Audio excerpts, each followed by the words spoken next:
Namaskar and welcome to another 9 p.m. live. Now it's like this.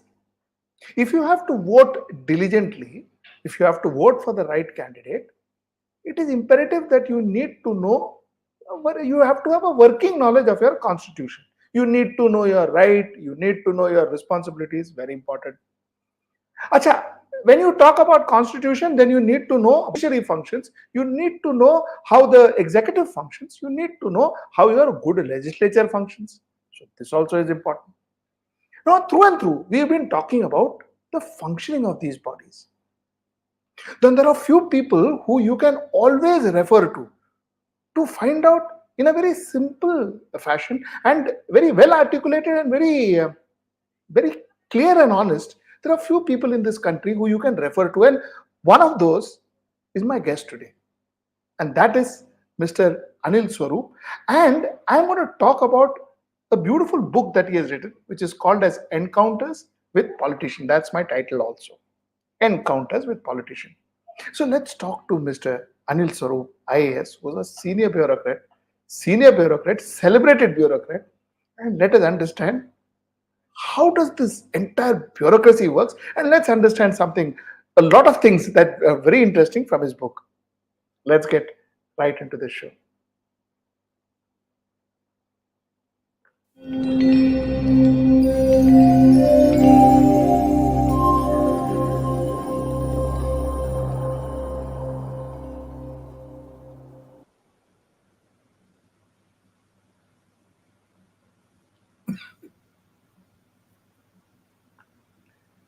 Sir, welcome to my show. Thank you so much for joining me. It's a long time since we haven't had a discussion, haven't had a conversation, and I'm so happy you're here talking to us today.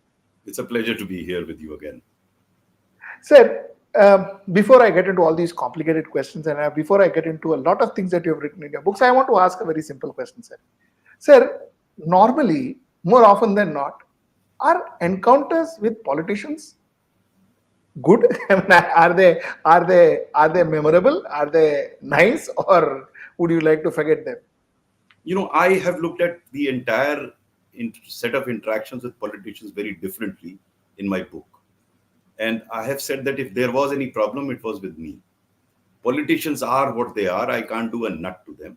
And this I realized very soon in my career. I had to navigate in the circumstances that were given to me, because I knew I can't change the politician, but I knew I can change myself. And that really helped. And that's the essence of my book. In the initial phase of my career, I was prejudiced against politicians, as most of us are. I was under a mistaken belief that all the problems in this country are on account of politicians. And soon I discovered they are as good or as bad as I am or any other civil servant. They're a part of the society. They have their problems.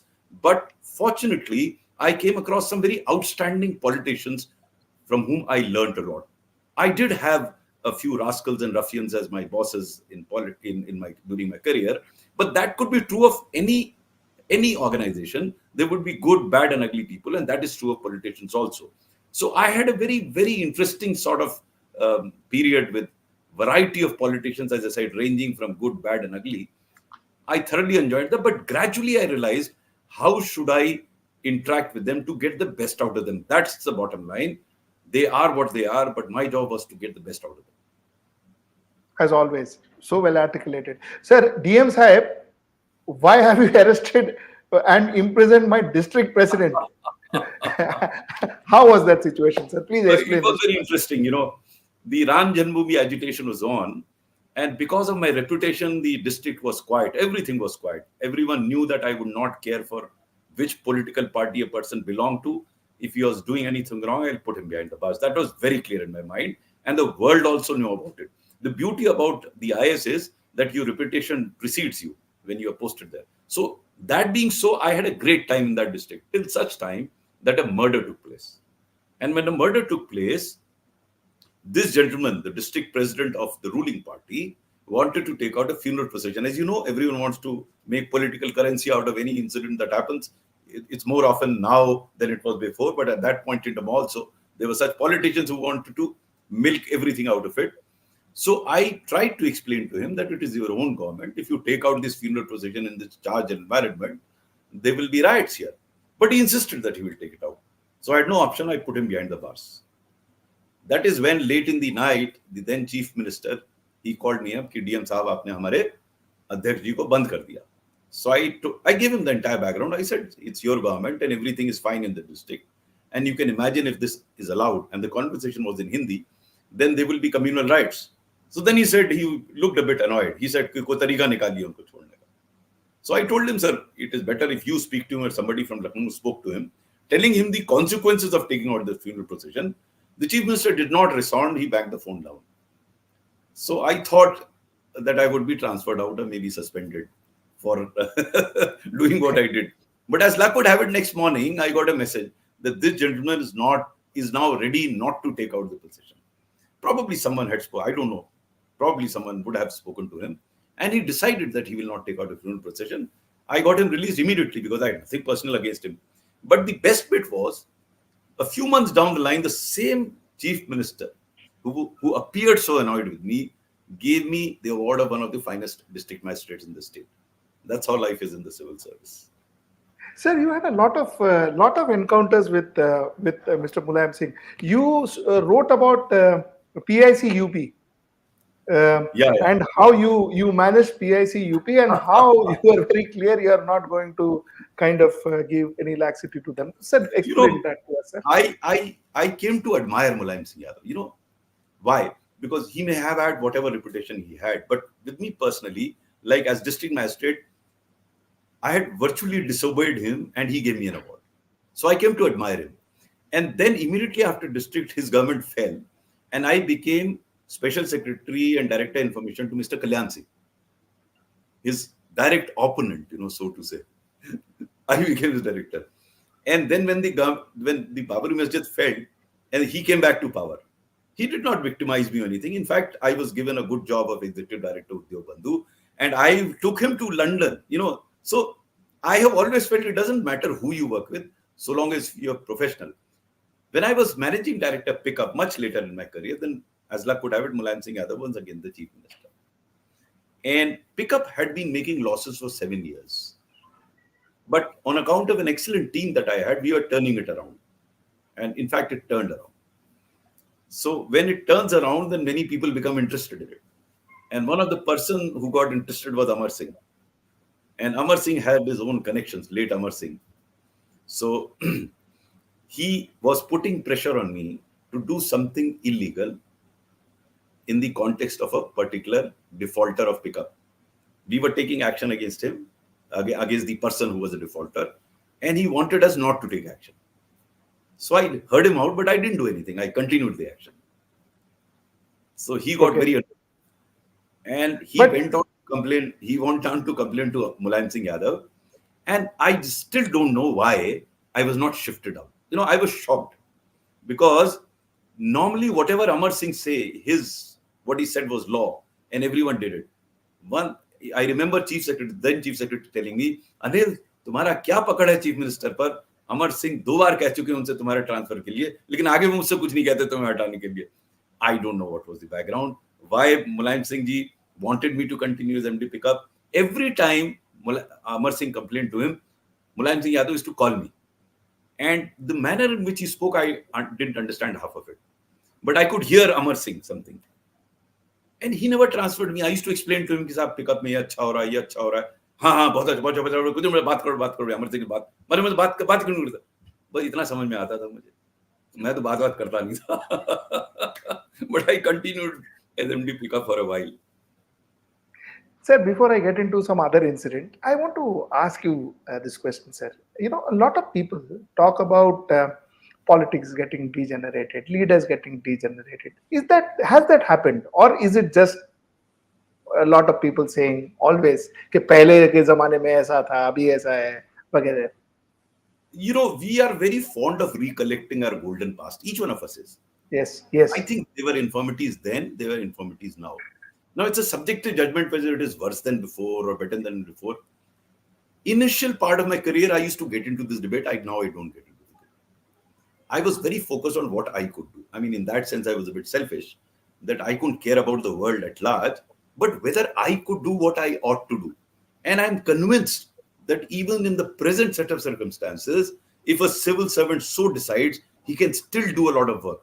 I mean, there would be area where he can't do. There would be area they would be under pressure. And I can give you my own example. After the initial 13, 14 years, thereafter, in my entire career, I was never under pressure. Why? Because politician is very perceptive.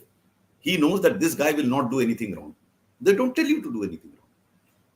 So no one told me anything wrong. So people ask me, you were in sensitive positions like coal secretary and all. Were you not under pressure? I was never under pressure. Because I was prepared to go out. If they wanted me, I'll go out. If you want me here, I'll be here. The problem arises when a civil servant starts expecting things from politicians.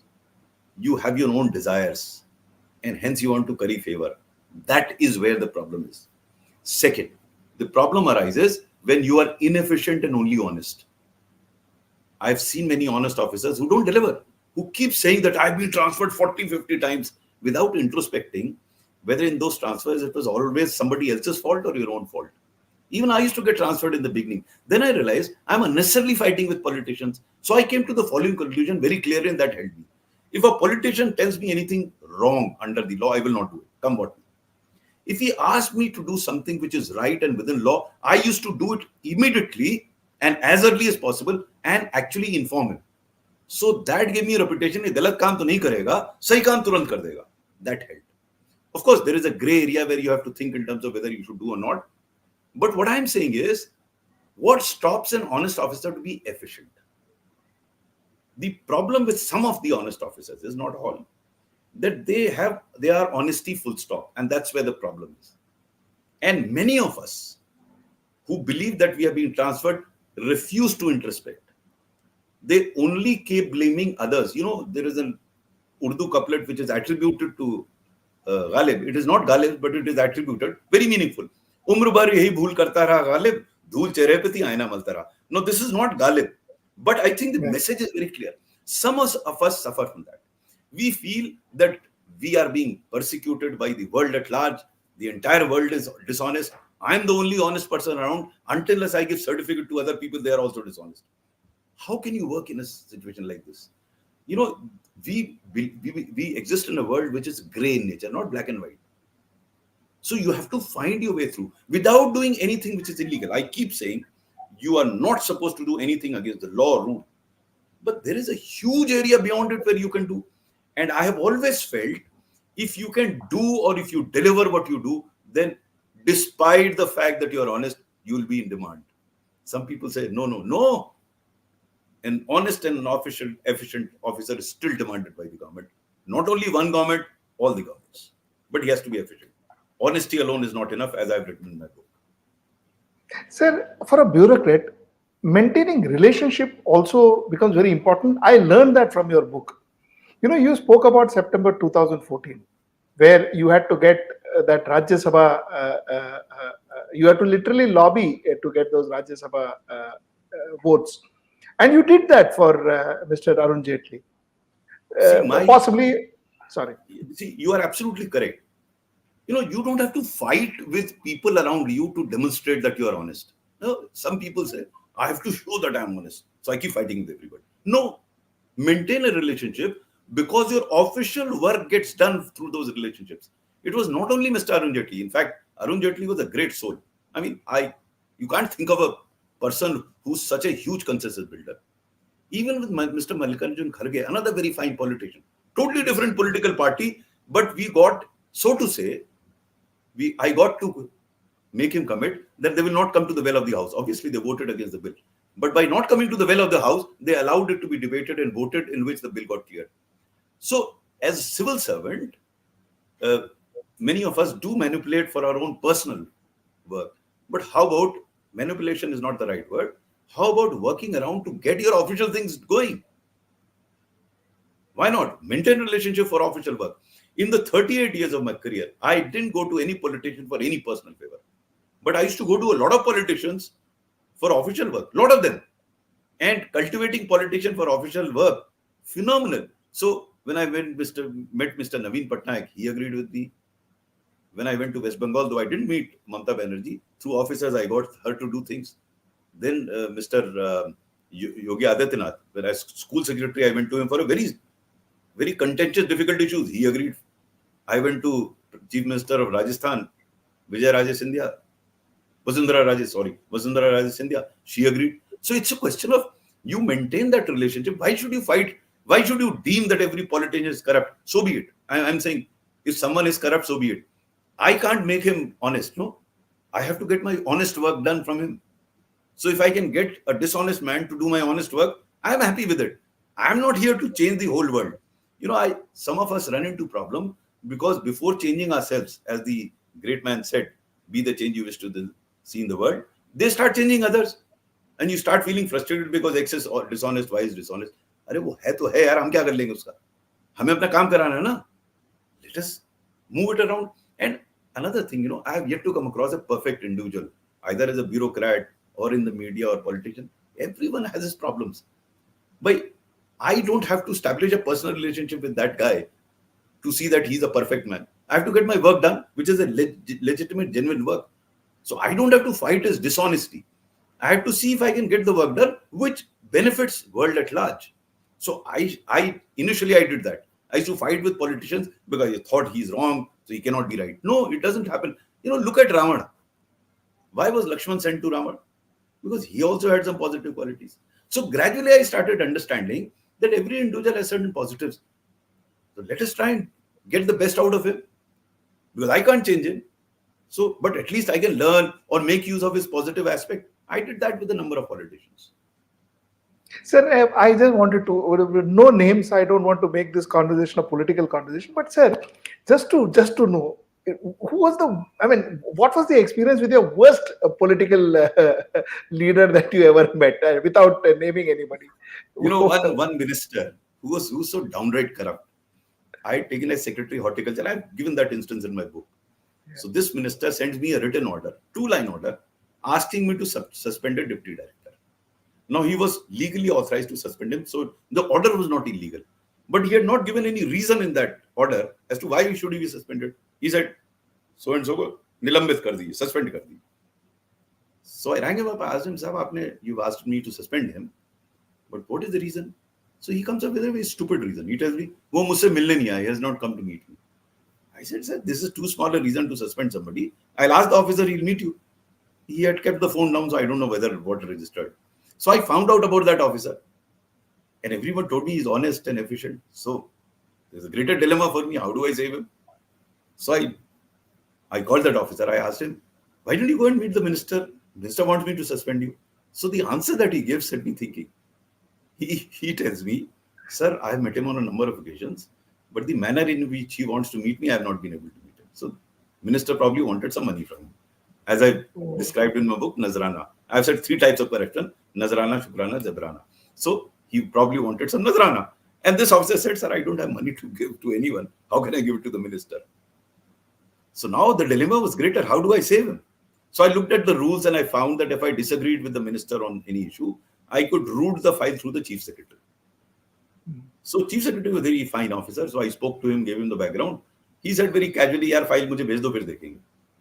So at least I could postpone it. I sent the file to him. Chief secretary sat on the file. So until the file comes back, the order cannot be issued. The minister was getting agitated.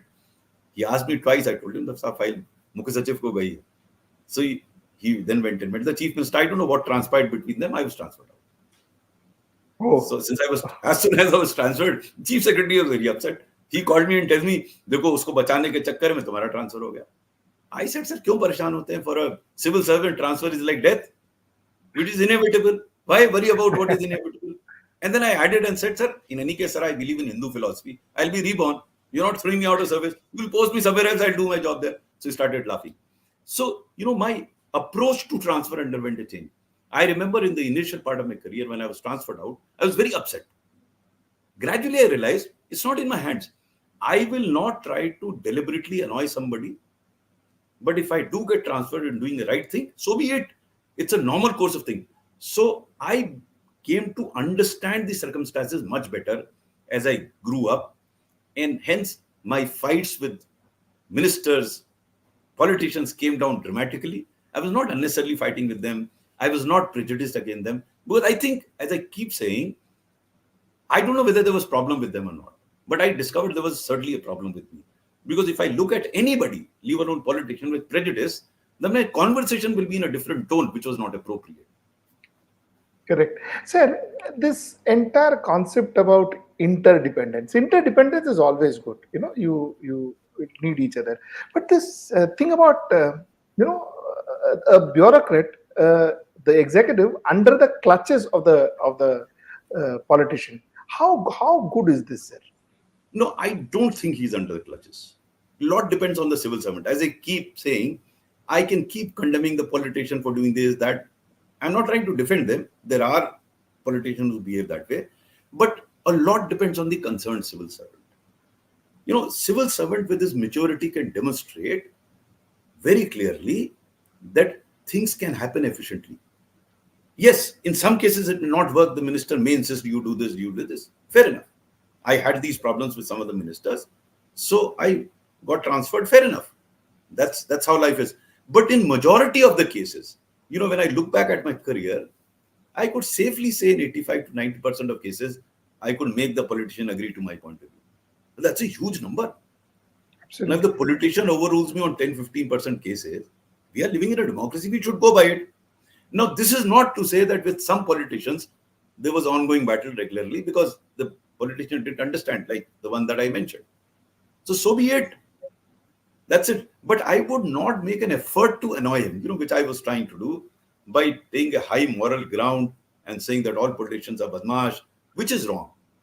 They're good politicians. As I said, from all parties, starting with Kalyan Singh, because he was the first chief minister that I worked with, an amazing politician. I mean, people talk differently about him later on, but in his first stint as chief minister when I worked, it is difficult to visualize that a politician could be so honest and so efficient, so concerned, so meticulous.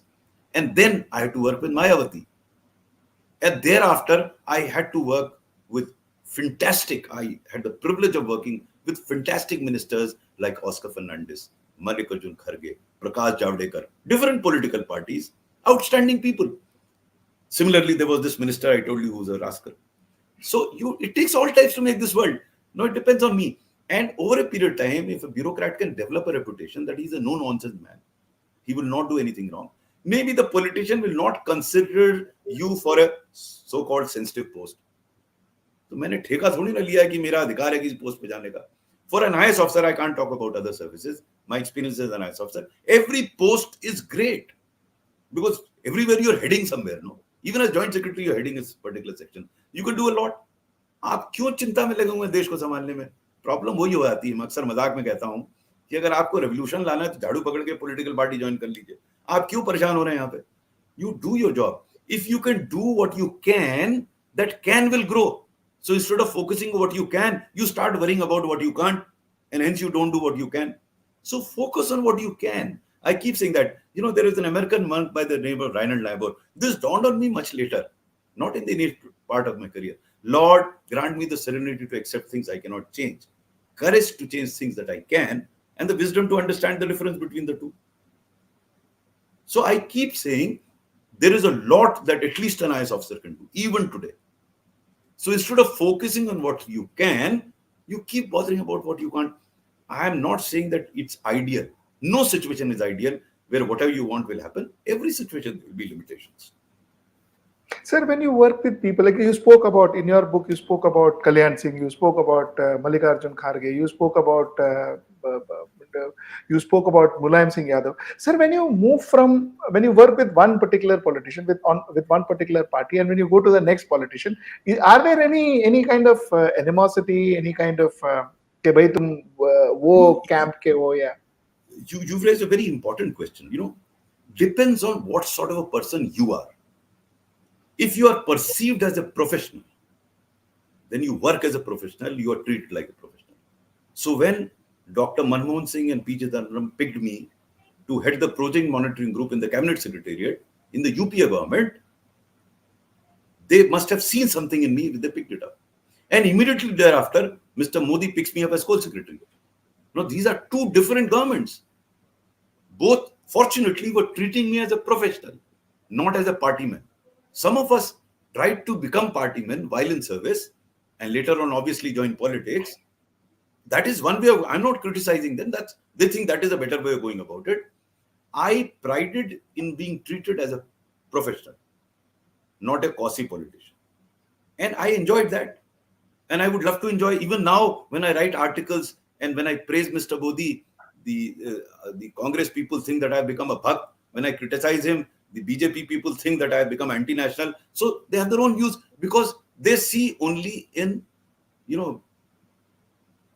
it's either yes or no, black and white. No, I look at it from a different point of view. In my own point of view, we may have a disagreement. I keep telling you may disagree with me, but you can't give attribute bias to me. I'm looking at that. Unfortunately, that is where I think there is a problem now.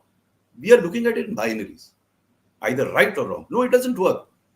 In the current government has done such things wonderfully. We should acknowledge what has happened good, and we should have the courage to say what has not happened instead of saying that everything is good, everything is bad. How does it work? So that's where my problem is at this point in time. And because as I said, I used to take pride in the fact that I will look at things objectively, and that's the job of a civil servant. Look at it objectively, what you consider is right, do it and pay the price, as simple as that.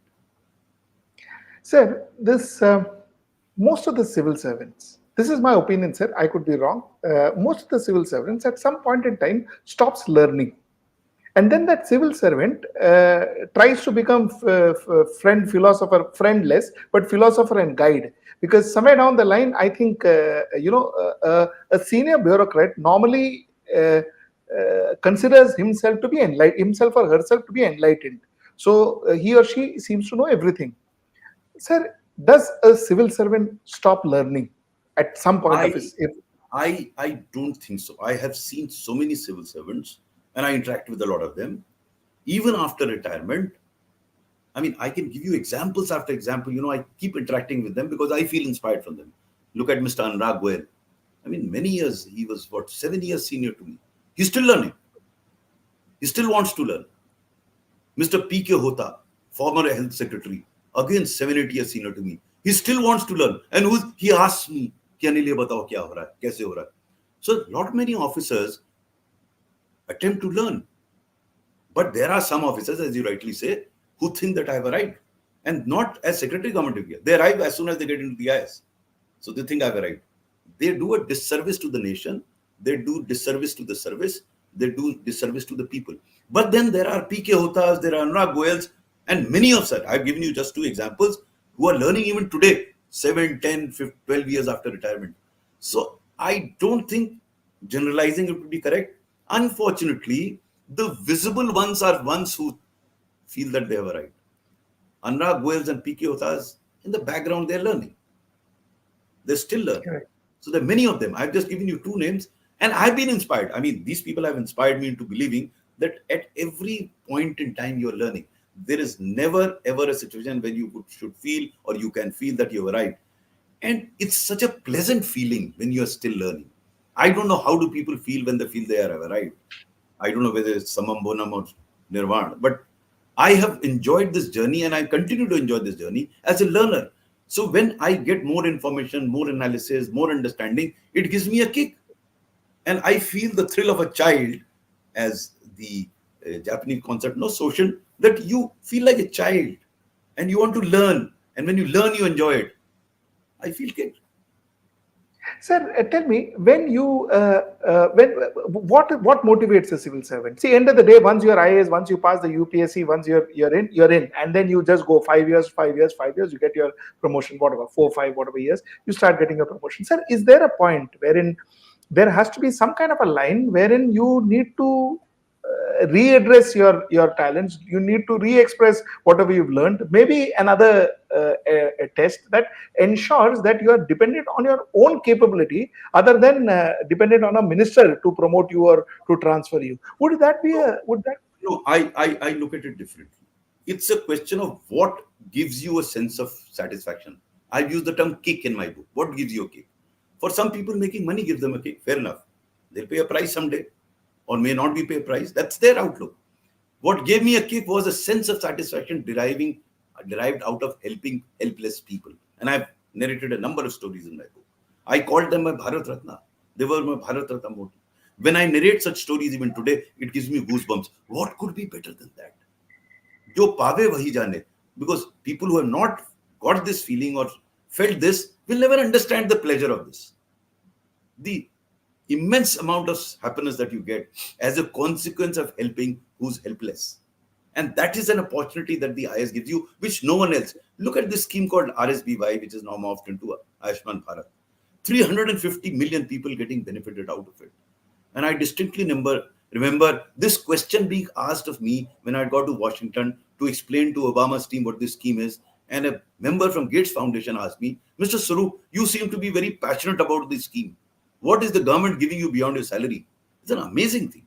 What question do you answer? Why are you so passionate?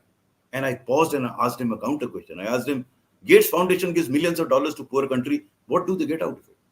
He said, well, that's a job. But more than that, we derive a lot of satisfaction out of helping the poorest of the poor. I said, you answered your own question. The RSPY is meant for the poorest of the poor, many of whom would have been dead but for this scheme. So the good wishes of those that survived and their families come back to me somehow, anyhow. That's good enough a kick for me to do what I'm doing. You know, wahi jisne paya hai, wahi jaan sakta hai. The amount of satisfaction that I derived out of helping these poorest of poor, no other service in the world can give you that. No other vocation can give you that. IS gives you that. Now, some people may say, "Arey, kya bakwas karo yaar?" Fair. I don't even contest. It's a personal choice. No one else can give you satisfaction. You have to be satisfied internally yourself. That kick you feel yourself. That's good enough for me.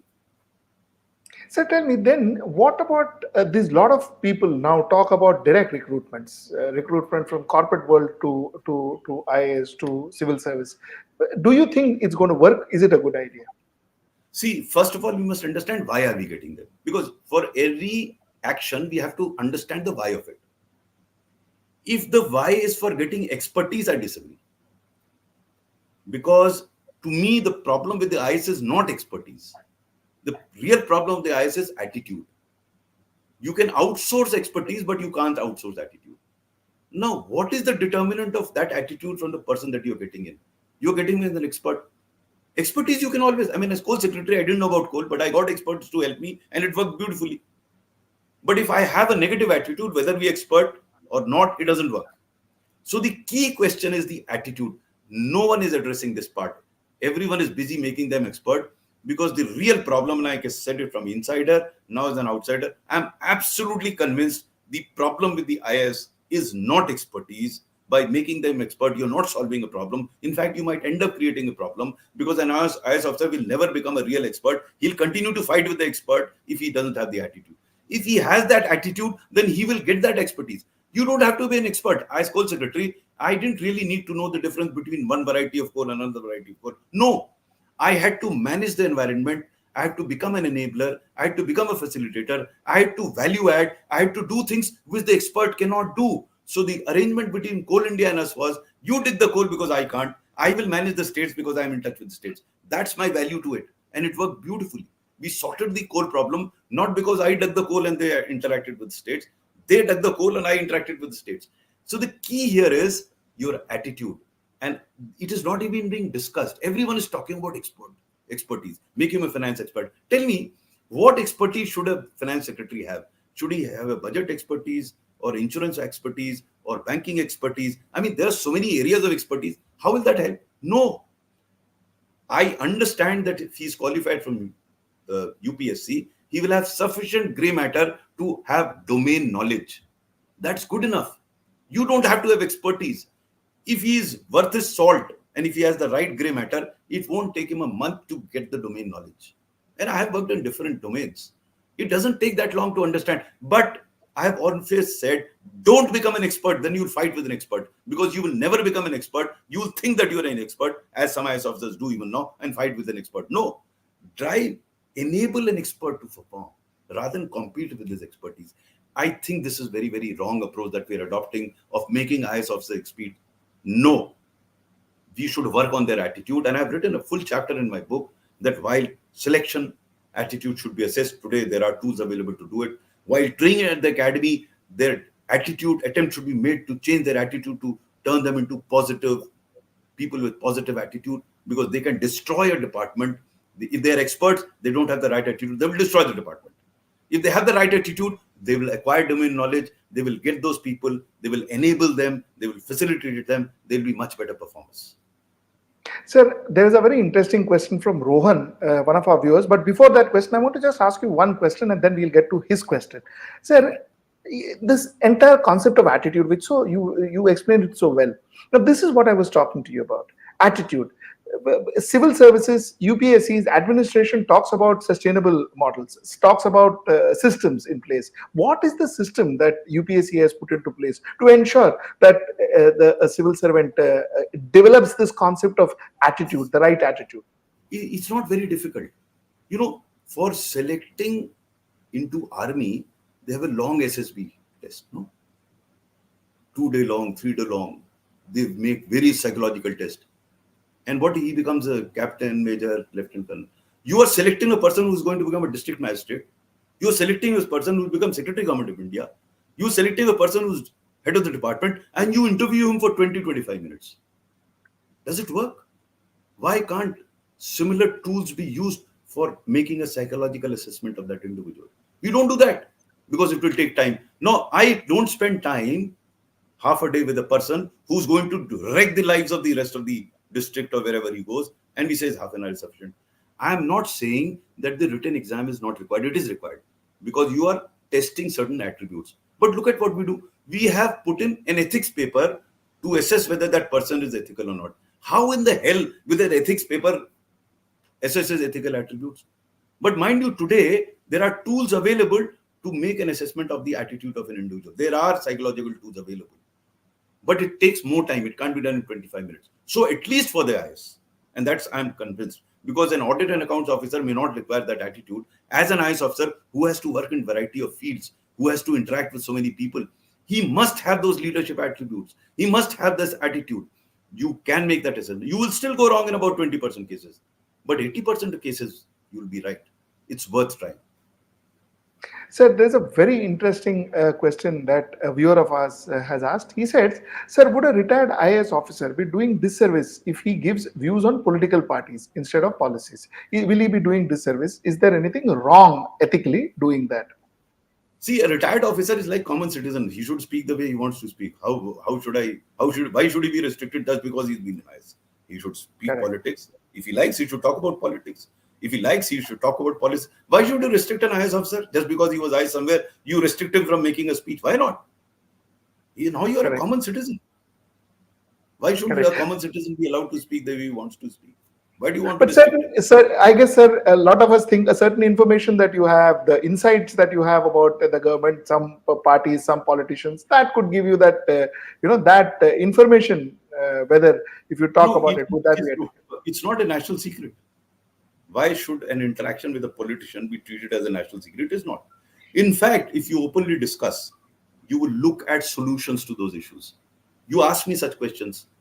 How can you ask those questions if you never get to know those stories? You will never ask those questions.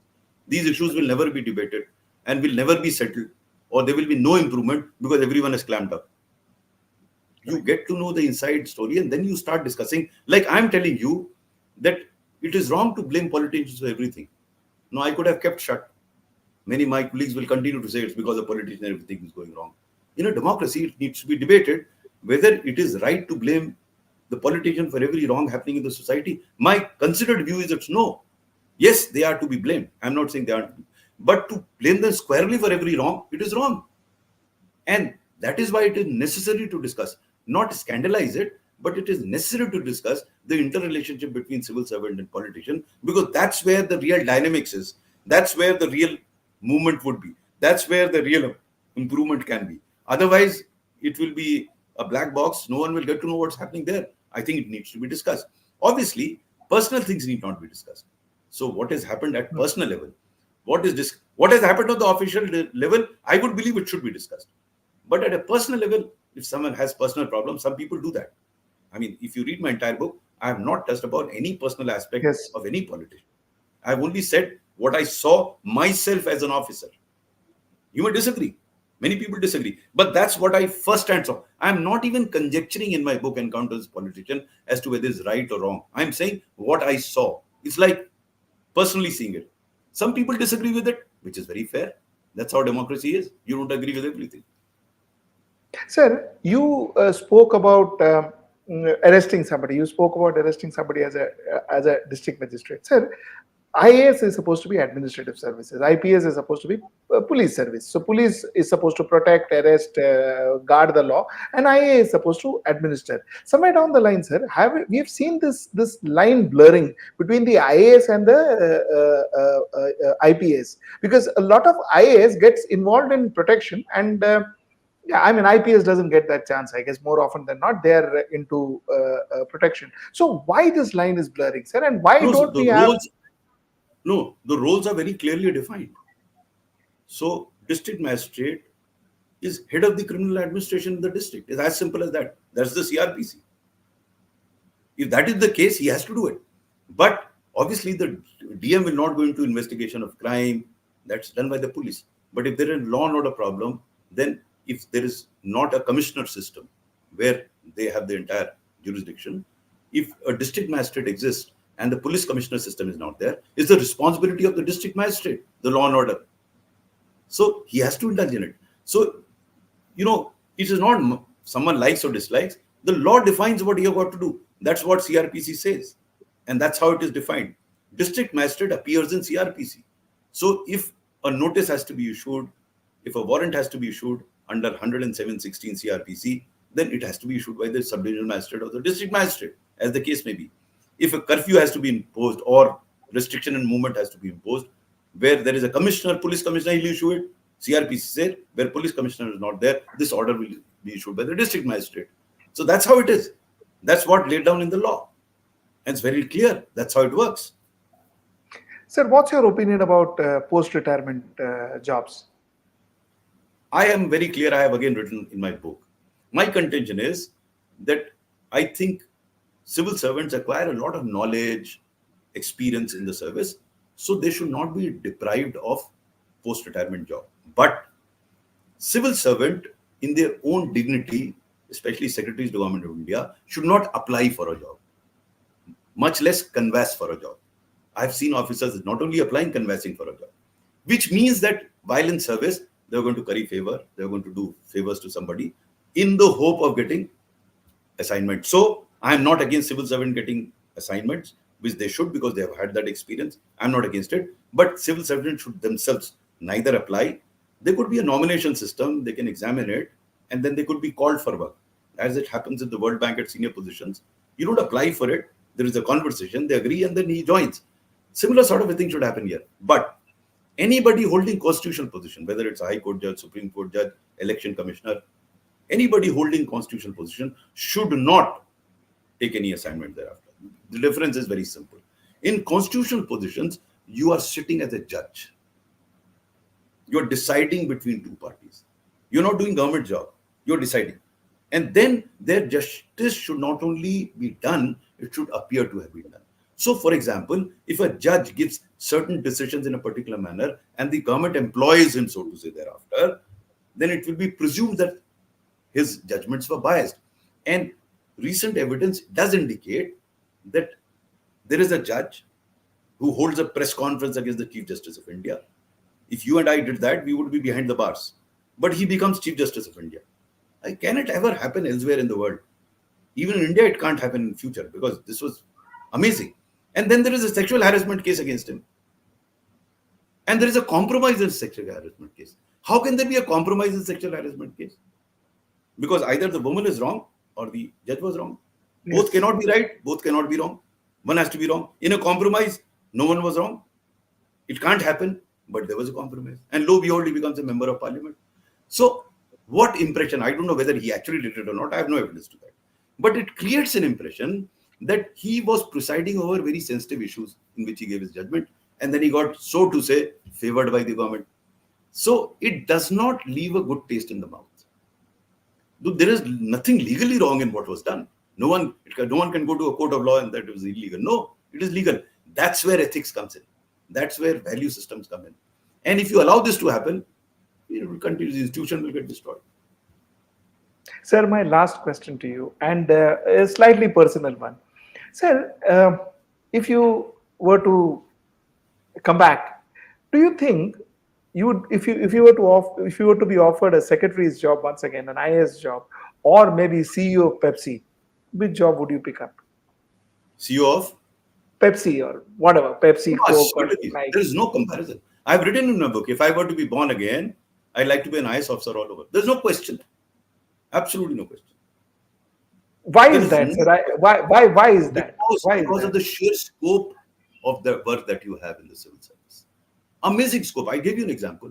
Impacting 350 million people. Pepsi can provide, a lot of money and provide a lot of cold drink to hot people and settle a few things. But what is the sense of satisfaction? Oh, 1 million crates, 2 million crates, 5 million crates. What am I getting? I'm providing healthcare to 1 million people, 2 million. What gives you more satisfaction? Selling more Pepsi or helping people in healthcare? It's very simple. Now, some people would want to sell Pepsi and live in five-star comfort. Again, as I said, it's not right or wrong. It's a personal choice. My personal choice is very clear. If I were to be born again, I'd like to be an IAS officer. More so now because post-retirement is even better. No, I never thought it would be better. Post-retirement, having a ball because I spent my time in the IAS, because I'm realizing my true worth after retirement, because I got an opportunity to demonstrate that good can be done so that I'm benefiting out of it, because despite living a bit of financially hard life, I am now able to live a very comfortable life. There are many reasons why I'd like to be an IAS officer, because not only as an IAS officer, I'll have a greater sense of satisfaction. Post-retirement, I'll lead the life that I'm leading now. That was very well said, sir. 3 books. You've written 3 books. No more Four. civil I've written servant. four. 4 books. I'm Four. sorry. Yes. So I know about 3. No more civil servant. No more a civil servant. Ethical dilemma of a civil servant and encounters with politicians. Which is the So you fourth missed one, out sir? on the first one. Not just a Ah, civil servant. not just a That was civil servant. not That is just the a civil first one. Yes. 4 books you've written, and that was I've read Ethical Dilemma of a Civil Servant, and we've spoken about it, if you remember, Yes, yes, a couple of yes, years I back. I do. And what a pleasure it was talking to you, sir. What a pleasure it was talking to you. Always talking to you is very enlightening. Let me tell you that. So thank you so much for talking to me. Thank you very Thank you, much. sir. Thank you. God Thanks. bless you. Thank you. Thank you, sir.